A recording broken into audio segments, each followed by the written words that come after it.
Kalau tadi kan tepuk semangat, sekarang tepuk fokus gimana ya?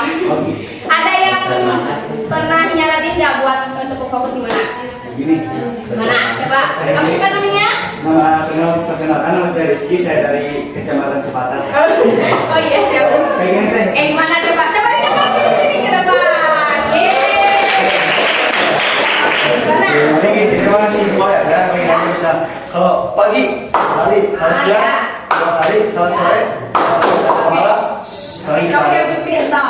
Oh iya. Iya, langsung. Pagi,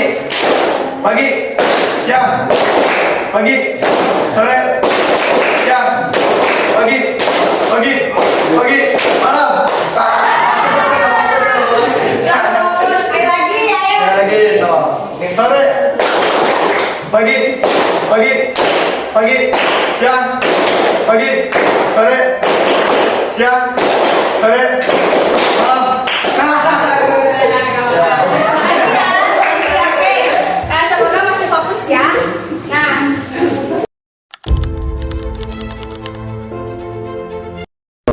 sekarang itu pembahasannya Teteh bawain materi tentang sejarah kebudayaan Islam atau ya kan? Siapa yang suka sejarah?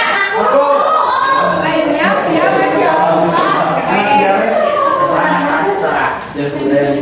Oke. Nah, di sini itu bawain mungkin aku bakal ngasih tahu bukan ngasih tahu ya. Mungkin teman-teman juga udah AI gitu, AI ya. Jadi teman-teman ya. AI udah pada tahu juga gitu ya tentang sejarah dakwah Rasulullah di Mekah. Nah, di Mekah itu ada dua caranya. Apa coba? Ada tahu nggak? Iya betul. Nah, kalau dakwah Rasulullah di Mekah secara sembunyi-sembunyi itu bisa kita sebut juga secara sirriyah gitu, secara sembunyi-sembunyi. Nah kan itu tuh waktu zaman Rasulullah itu yang secara sembunyi-sembunyi itu biasanya orangnya tuh ke yang terdekat terlebih dahulu gitu ya, sebelum nanti secara terang atau jahiliyah. Nah secara sembunyi-sembunyi coba ada yang tahu gak siapa yang pertama kali masuk Islam?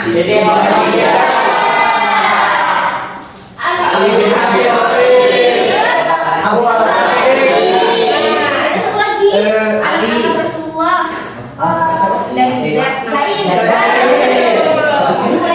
Nah terus kalau dakwah secara terang-terangan Rasulullah itu mengarah ke kaum apa?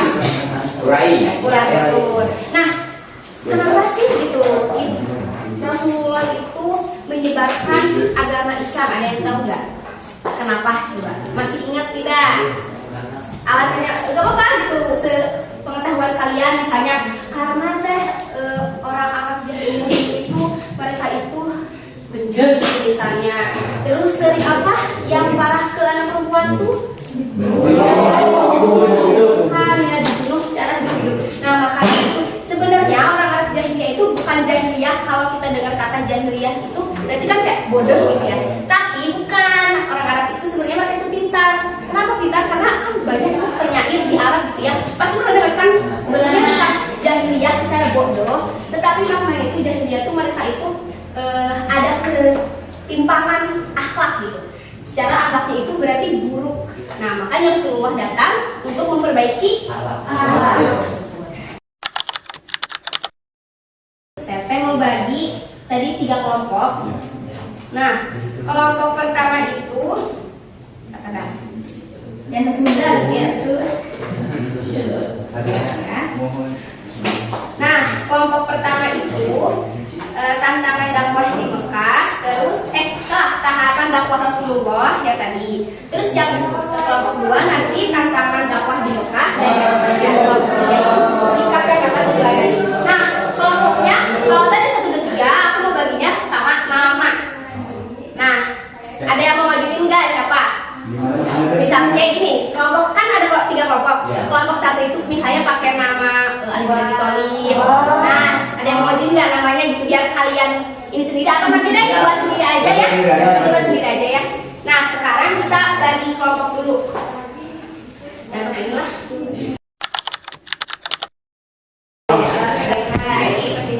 Ya, saya tugas dari nanti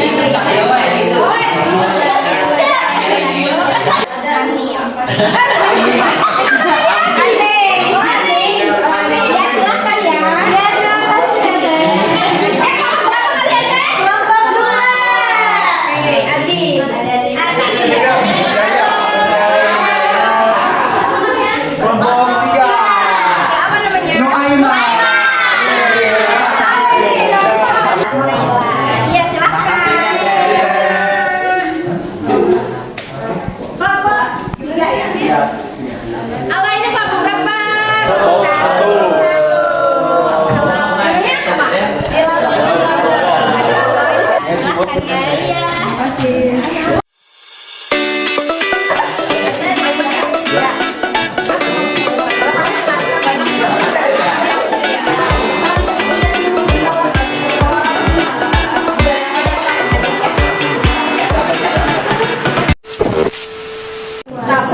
Siapa? Tinggi banget. Nilai enak. Satu deh. Ulang. Udah deh, Tiup aja. Tuh kan. Dua. Kelompok seberapa? Dua. Kelompok dua kedua. Oke. Ya udah. Kelompok tiga ketiga. Tiga. Berarti langsung ketiga aja enggak Ya, fair. ya. Kamu satu.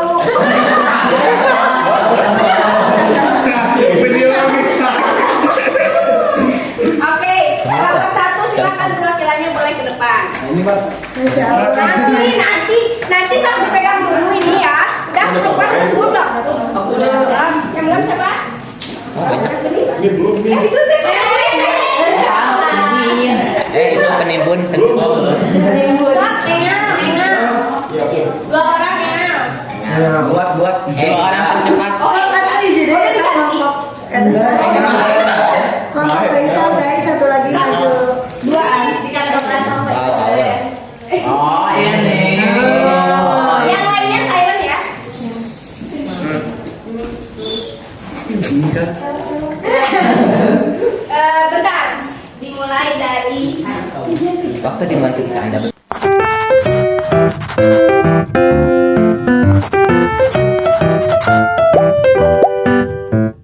Assalamualaikum warahmatullahi wabarakatuh. Waalaikumsalam warahmatullahi wabarakatuh. Kami dari kelompok 1 akan membacakan hasil dari diskusi terkait tahapan dakwah Rasulullah Shallallahu Alaihi Wasallam.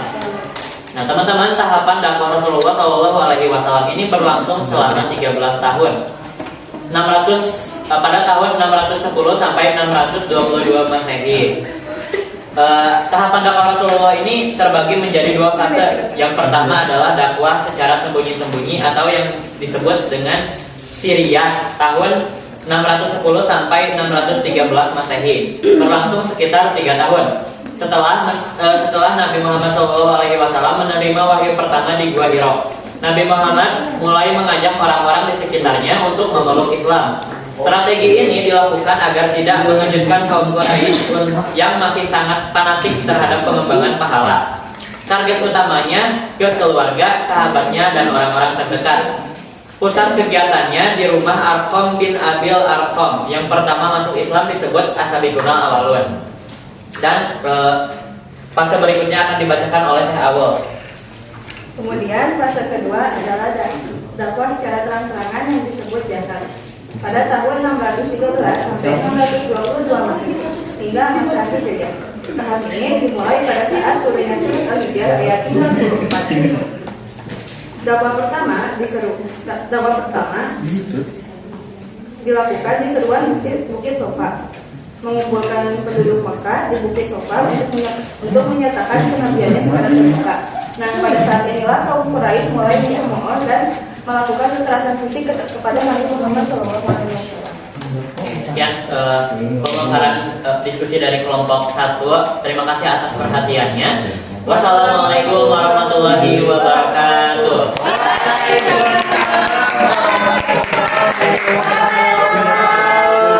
Oke, boleh kelompok dua, tapi agak dipercepat ya penyampaiannya. Poin-poinnya aja. So. Hah? Ajar lagi. Ajar. Lain aja. Ini gak mau tengok.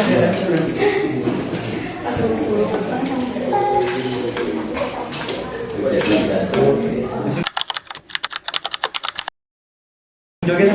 Assalamualaikum warahmatullahi wabarakatuh. Waalaikumsalam warahmatullahi wabarakatuh.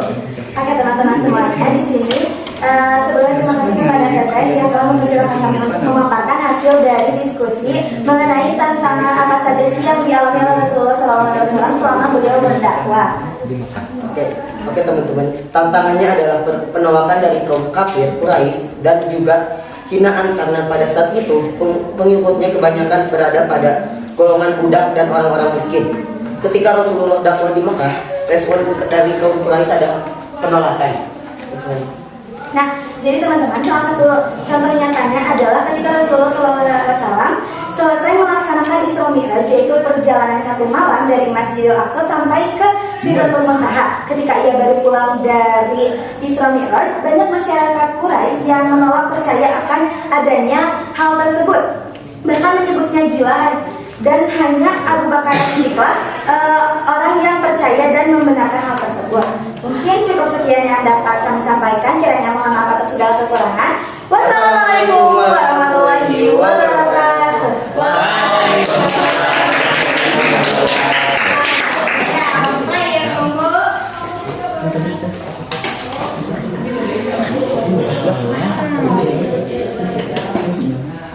Insya Allah. Tinggi banget.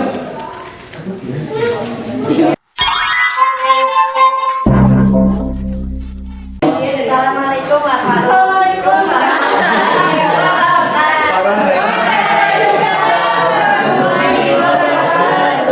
Teman-teman, jadi kita sudah di kelompok 3 yang dimana tugas itu sikap yang dapat diteladani dari sikap Rasulullah.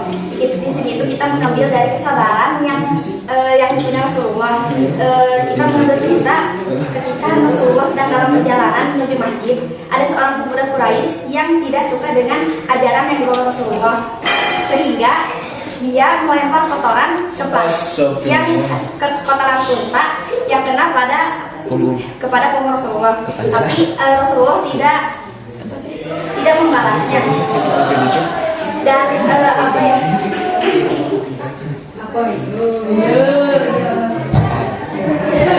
kotoran tersebut dibersihkan oleh Fatimah. Dan Rasulullah tidak membalas perbuatan orang Quraisy tersebut. Hikmah yang kita ambil dari sikap kesabaran Rasulullah adalah kita sebagai umat muslim harus mempunyai sikap penyadar. Kiranya Sekian dari kami. Assalamualaikum. Sudah itu dari kami. Wassalamualaikum warahmatullahi wabarakatuh.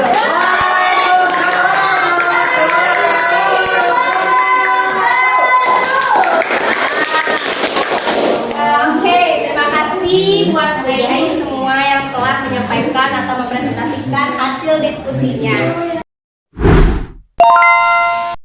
Jadi, boleh ada yang menyimpulkan terlebih dahulu apa yang telah disampaikan oleh teman-temannya satu orang?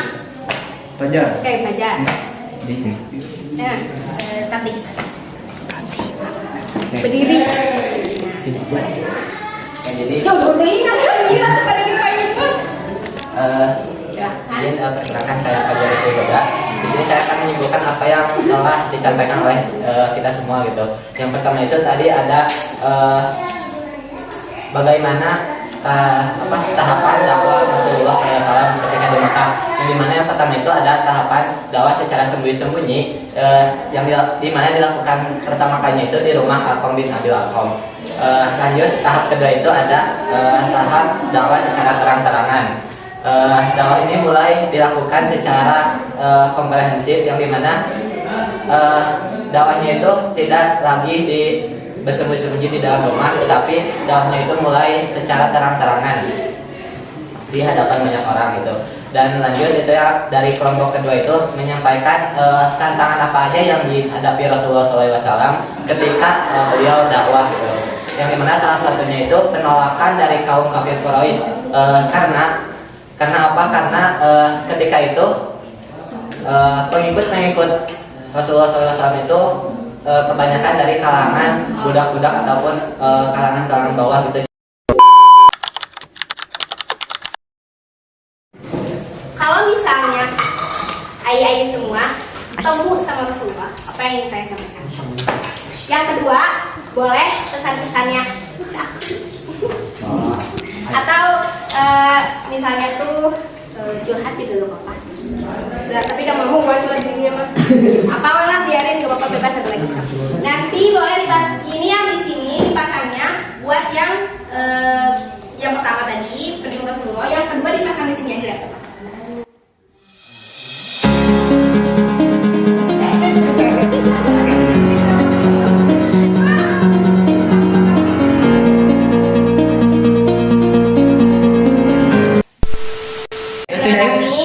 Pematerian kita saat ini sudah beres. Materinya meskipun diulang bermanfaat juga gitu ya. Amin. Gitu tadi.